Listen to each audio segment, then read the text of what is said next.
The big project started out as the telephone boxes. I'm getting ready to add the cord to the phone. This is the stuff that we managed to find. It's a paracord. It's kind of silvery grayish and has a weave to it that looks like it might be really cool.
But the main couch project kind of snuck up on us, and all of a sudden it was finished.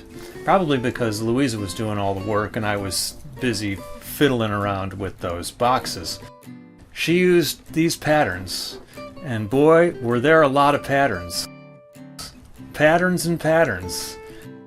And these patterns were used to create all of the upholstery that went into finishing off this lovely couch. She made this really cool pillow that looks like a succulent from the garden. It's got 38 leaves on it that she made patterns for, and it came out great, and it's a really good size. And now it's done, or at least we're saying that it's done. There's some little details here and there that we're going to need to get back to, but I think for right now we're going to take a break from the couch project and move on to other things.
Unfinished projects. Today's unfinished projects are going to be ones that are in the digital domain and never made it into the physical world.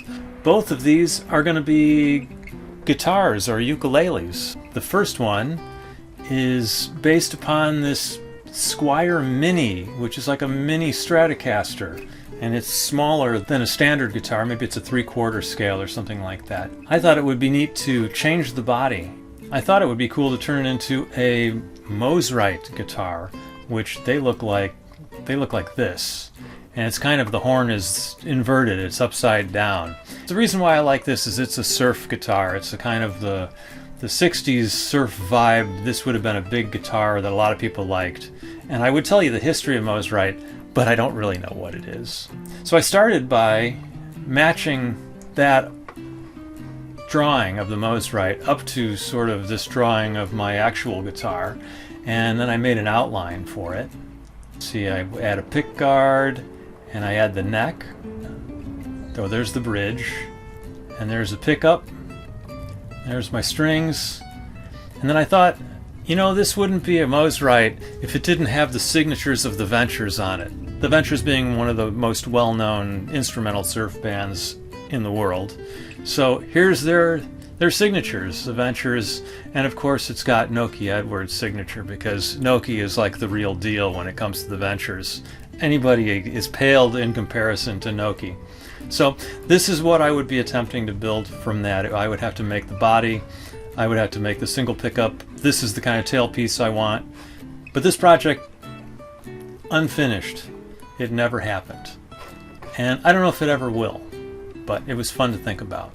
My second unfinished project, I thought it would be fun to build a bass ukulele. Now I have a bass ukulele and I've played it quite a bit, and I've started recording it on some of the tunes, and I really like it a lot. And I'd like to make another bass ukulele, but I don't want it to look like your standard ukulele like the one that I've got. I want something unique and kind of weird. And I found this baritone drawing, a ukulele, and I thought what would be cool would be to build one that looked like a hollow body Gretsch bass.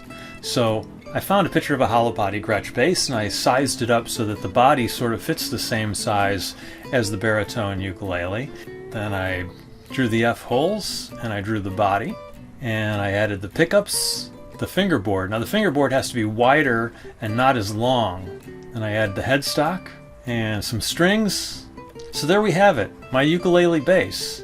And this up here is the logo that I thought would be really cool. Granville, that's Charlie's middle name. So there it is, my hollow body ukulele bass, Gretsch style. I don't know, this one might happen. Of course I have to build it entirely from scratch. That's pretty scary. I don't know if I can do that or not. There we go, unfinished projects. Let me show you a train I've been working on. This will be neat. I'll just be a second. I've been working on this right here, this little tram. It's an E1 tower tram that ran in and around London area, I think in the early 1900s. And I found a model of it on Thingiverse, which I printed out on my 3D printer. And then there was a lot of cleanup trying to get it to look halfway decent. And then I added a lot of little details to it. So of course it's unfinished. If there was any question about that, at this point it's close enough, and it runs on my track, so I'm really happy with it. I think it's really cool. So that's what's been going on around here lately. We're really happy to have the couch together in the living room, the rug rolled out and everything back, and those lamps in place. It's great to be able to live in that room again. Thanks for watching if you're watching.